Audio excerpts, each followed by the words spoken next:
दोस्तों नमस्कार, बहुत बहुत स्वागत है हमारे YouTube चैनल पे। आज से मॉड्यूल 10, 11 और 12 स्टार्ट हो गए हैं। बहुत सारे लोगों के मॉड्यूल नहीं आ रहे हैं, 10, 11, 12 दिखाई नहीं दे रहे हैं। तो जैसा कि स्क्रीन पे दिखाई दे रहा होगा आपको, अगर आपके दीक्षा एप्लीकेशन पे अगर नहीं आ रहा है मॉड्यूल 10 से 11 और 12, तो इस प्रकार आप ला सकते हैं। तो दोस्तों मैं आपको बता दूं कि बहुत सारे लोगों को इस बार भी परेशानी हुई है कि वो नामांकन नहीं कर पाए थे 25 तक। बहुत सारे लोगों ने हमें मैसेज भी किया है कि हमने नामांकन नहीं करा था और इलेक्शन वगैरह बिहार में चल रहे हैं, तो उसके वजह से बहुत सारे लोग बिजी थे और उन्होंने नहीं कर पाया। तो मैं आपको बता दूं कि जैसे ही ये मॉड्यूल शो होते हैं 10, 11 और 12, तो पहले आप उसमें नामांकन जरूर कर लें। इसके बाद आप कोर्स 30 तक कभी भी कर सकते हैं। तो दोस्तों बिना समय गवाए हुए चलिए शुरू करते हैं। मेरा नाम है श्याम करण सिंह और आप देख रहे हैं श्याम मॉनिटर। अगर आप हमारे चैनल पर नए हैं तो चैनल को सब्सक्राइब कर लिए और सबसे पहले आपके पास मेरा वीडियो जाए, इसके लिए नोटिफिकेशन बेल के ऑल वाला बटन को जरूर टैप कर दें। सबसे पहले मैं 20 प्रश्नों को लाइव करूंगा। क्योंकि मैं भी दीक्षा ट्रेनिंग ले रहा हूं, तो मैं 20 प्रश्न के बाद कुछ नए प्रश्न भी बच जाते हैं, तो उसके बाद मैं नए प्रश्नों को करूंगा। तो चलिए शुरू करते हैं।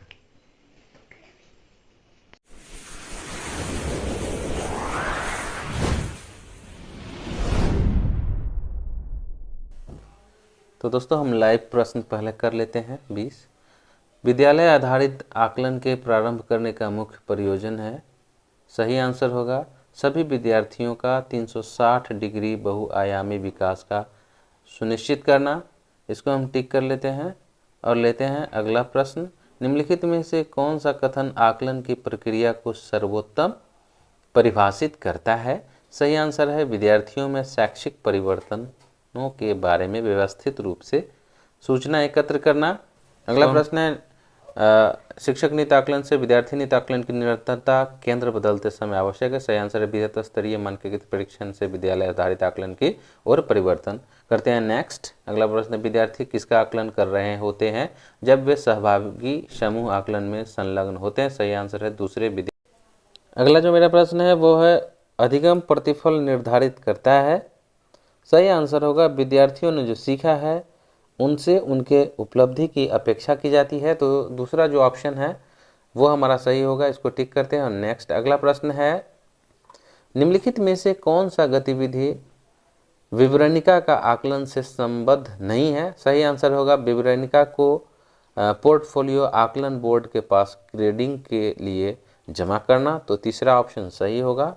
करते हैं अब अगला प्रश्न लेते हैं। निम्नलिखित में से कौन सा विद्यार्थी स्व आकलन का रूप है? सही आंसर होगा विद्यार्थी प्रगति के बारे में प्रश्नों का एक समूह जिसका वे उत्तर देते हैं। तो ये सही है, इसको हम टिक करते हैं और नेक्स्ट करते हैं। अगला प्रश्न है अनुप्रस्थ दक्षताओं के संदर्भ में कौन सा कथन सही होगा? तो इसमें है माध्यमिक स्तर पर अनुप्रस्थ दक्षताओं का शिक्षण अधिगम अत्यधिक परिणाम देता है। ये ऑप्शन मेरा सही है, इसको हम टिक करते हैं। नेक्स्ट है निम्नलिखित में से विचारात्मक अवधारणा निर्माण संगठन समकालन संबद्ध और मूल्यांकन की क्षमताओं को किसका उपयोग करके मापा जा सकता है? सही आंसर है रूब्रिक, इसको हम टिक करते हैं। अगला प्रश्न है विद्यालय आधारित आकलन मुख्यतः डैश के सिद्धांत पर आधारित है। सही आंसर होगा विद्यालय में शिक्षक अपने शिक्षार्थियों की क्षमताओं को बाह्य परीक्षकों की तुलना में बेहतर जानते हैं। इसको सही टिक करते हैं। नेक्स्ट डैश परिभाषित आयाम या क्षेत्र के लिए उपलब्धि के लिए मानक को क्या कहा जाता है? सही आंसर होगा इसका रूब्रिक, इसको टिक करते हैं। नेक्स्ट निम्नलिखित में से कौन सा कथन उपलब्धि आधारित आकलन के बारे में सही नहीं है कि यह विद्यार्थियों के उच्च कोटि के चिंतन कौशल में लगता है? सही आंसर होगा ज्ञान आधारित सूचना का पुनरुत्थान, इसको हम टिक करते हैं। नेक्स्ट क्वेश्चन है अधिगम के लिए आकलन में स्व आकलन और सभी सहभागी समूह आकलन महत्वपूर्ण है क्योंकि यह उन्हें किस ओर आगे ले जाएगा? सही आंसर है प्रतिपुष्टि बढ़ाना, इसको हम टिक करते हैं। नेक्स्ट क्वेश्चन लेते हैं। अगला क्वेश्चन है माध्यमिक स्तर पर ऑनलाइन आकलन की कौन सी सर्वाधिक सुविधाजनक विधि है? सही आंसर होगा MCQ। अगला प्रश्न है साकल्यवादी और पूर्वाग्रह रहित आकलन को किस पर आधारित होना चाहिए? सही आंसर है बहुसाक्ष्य।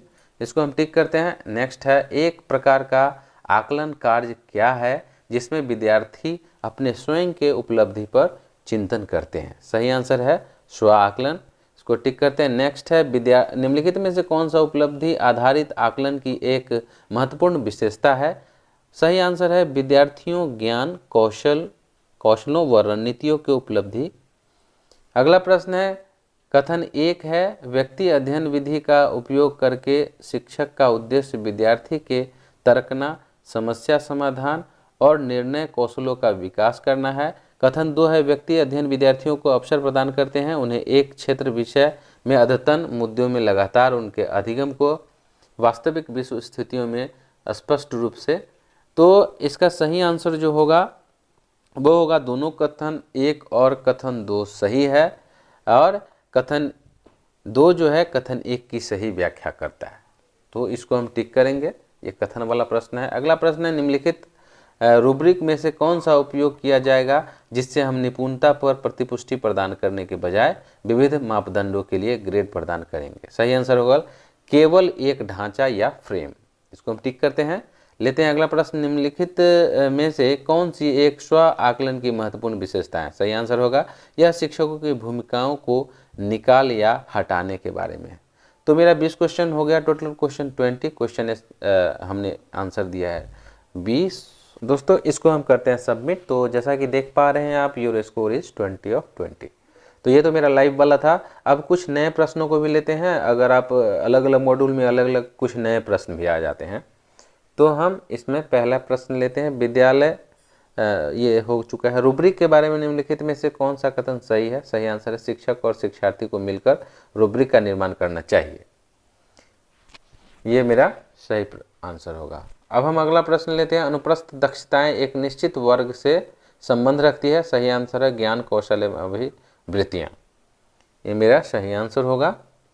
अगला प्रश्न है, माध्यमिक स्तर पर आप रणनीति के रूप में किस अध्ययन को लेना पसंद कर सकते हैं? क्योंकि सही आंसर यह विद्यार्थियों को अनुसंधान एवं चिंतनशील परिचर्या में संलग्न या शामिल करता है।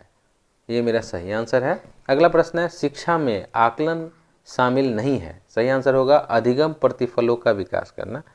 अब अगला प्रश्न है, मेरा अगला प्रश्न है, शिक्षण अधिगम एवं आकलन प्रतिक्रिया में प्रौद्योगिकी का समावेशन विद्यार्थी की सहायता करता है। सही आंसर है बहुआयामी और किसी भी समय कार्य आकलन के माध्यम से अधिगम के मार्ग में। अगला प्रश्न है, अधिगम के लिए आकलन में स्व आकलन और सभी सहभागी समूह आकलन महत्वपूर्ण है क्योंकि यह इन्हें किस ओर आगे ले जाएगा? सही आंसर है आत्म प्रतिपुष्टि के साथ अधिगम को विस्तारित करना।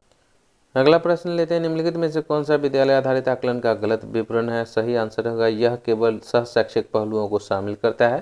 इसको टिक करते हैं। नेक्स्ट है कथन वाला प्रश्न है ये, प्रेक्षण एक महत्वपूर्ण तकनीक है और प्रेक्षण कार्यक्रम विद्यार्थी आकलन के लिए एक महत्वपूर्ण उपकरण है।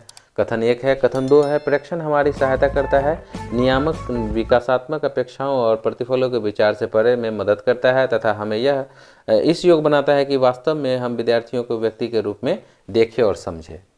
तो कथन एक दो जो है, कथन एक और कथन दो दोनों सही है और कथन दो कथन एक की सही व्याख्या करता है। पहला वाला जो ऑप्शन है वही सही होगा। इसको टिक करते हैं। अब लेते हैं हम अगला प्रश्न लेते हैं। अगला प्रश्न लेते हैं। कथन एक है, रूब्रिक मानदंडों का एक व्यापक समूह है जिसका उपयोग विद्यार्थियों के किसी विशिष्ट कार्य के आकलन के लिए किया जाता है। कथन दो है, इसे आकलन बोर्ड द्वारा विकसित और प्रदान किया जाता है और गैर सहभागी है, इसमें शिक्षक और शिक्षार्थी दोनों की कोई भूमिका नहीं है। सही आंसर कथन एक सही है लेकिन कथन दो गलत है। अगला जो मेरा प्रश्न है, निम्नलिखित में से विद्यालय पाठचर्या में अनुप्रस्थ दक्षताओं को समाविष्ट करने का कौन सा सामान्य उपागम नहीं है? सही आंसर एक विशेषीकृत विषय के रूप में अनुप्रस्थ दक्षताओं की रूपरेखा तैयार करना और शिक्षण करना। अब मेरा अगला प्रश्न है, नीचे विद्यालय आधारित आकलन एसबीए की महत्वपूर्ण विशेषताओं के बारे में 4 कथन दिए गए हैं। कथन पहला है, शिक्षण अधिगम और आकलन को समाकलित करना। दूसरा, शिक्षकों पर प्रलेख रिकॉर्डिंग रिपोर्टिंग का बोझ। तीसरा है, दक्षता विकास की बजाय विषय वस्तु स्मरण करने पर ध्यान। चौथा है, भय एवं तनाव रहित सर्वाधिक सहभागिता। तो ये जो है 1 और 4 जो कथन है वो सही है। अगला मेरा प्रश्न है, अधिगम के लिए आकलन में स्व आकलन और सभी सहभागी समूह आकलन महत्वपूर्ण है क्योंकि यह उन्हें किस ओर आगे ले जाएगा। सही आंसर है सक्रिय सहभागिता में विद्यार्थियों की सहायता। अब अगला प्रश्न, उपलब्धि आधारित आकलन सर्वोत्तम रूप से प्राप्ति किया जा सकता है। सही आंसर रूब्रिक द्वारा। अगला प्रश्न है, अनुप्रस्थ दक्षताएं एक निश्चित वर्ग से संबंध रखती है, ज्ञान कौशल एवं अभिवृत्तियां। सही आंसर होगा, इसको हम टिक करते हैं। नेक्स्ट है, विद्यार्थियों के लिए प्रयोगशाला अधिगम का मुख्य उद्देश्य विकसित करना है, प्रायोगिक दक्षता। सही आंसर होगा इसको। अगला प्रश्न है, आकलन की निरंतरता निम्नलिखित में से कौन सा विद्यार्थी आकलन की ओर अग्रसर होने में अधिक प्रवृत्त है। स्व आकलन इसका सही आंसर है, इसको हम टिक करते हैं। लेते हैं अगला प्रश्न। अगला प्रश्न क्या है? अगला मेरा प्रश्न है, विश्वसनीयता के साथ अंकन के लिए किस प्रकार का प्रश्न कठिन है। सही आंसर है असंरचित निबंध, इसको हम टिक करते हैं। नेक्स्ट, निम्नलिखित में से किसके बजाय योग्यताएं मिश्रित श्रेणी के अंतर्गत रखी गई है। प्रत्यास्मरण एवं समझना, ये आपका दूसरा नंबर वाला सही आंसर है, इसको आप ध्यान से देख लीजिए। और अगला मेरा प्रश्न है, नीचे विद्यालय आधारित आकलन एसबीए की महत्वपूर्ण विशेषताओं के बारे में 4 कथन दिए गए हैं। पहला है, शिक्षण अधिगम और आकलन को समाकलित करना। दूसरा, शिक्षकों व प्रलेखन रिकॉर्डिंग रिपोर्टिंग का बोझ, दक्षता विकास की बजाय विषय वस्तु स्मरण करने पर ध्यान। तीसरा, भय एवं तनाव रहित और वर्धित सहभागिता अंतर। तो इसका सही 1 और 4 जो होगा वो सही होगा। निम्नलिखित में से कौन सा रूब्रिक का मानदंड पैरामीटर नहीं है। सही आंसर है बहुविकल्पीय प्रश्न। अगला प्रश्न, माध्यमिक स्तर पर विकास के लिए मूल अनुप्रस्थ दक्षताओं को विकसित करने की आवश्यकता है किन क्षेत्र में। सही आंसर है सभी पाठ्येतर क्षेत्र में, इसको हम टिक करते हैं। और अगला प्रश्न लेते हैं, निबंधात्मक प्रकार के प्रश्नों का मुख्य लाभ क्या है। सही आंसर है मिश्रित अधिगम प्रतिफलों का मापन कर सकते हैं जिन्हें अन्य प्रकार के प्रश्नों से मापा नहीं जा सकता है। तो ये था प्रश्न, तो ये था आज का वीडियो। मिलते हैं अगले वीडियो में। अगर आपके मन में कोई भी प्रश्न हो तो आप हमारे कमेंट में कमेंट कर सकते हैं। मैंने अपने फेसबुक पेज और टेलीग्राम पेज का भी लिंक दे दिया है, तो आप किसी भी प्रकार के प्रश्न को बेझिझक हमारे पेज पे आप शेयर कर सकते हैं। तो वीडियो देखने के लिए बहुत बहुत धन्यवाद। वंदे मातरम।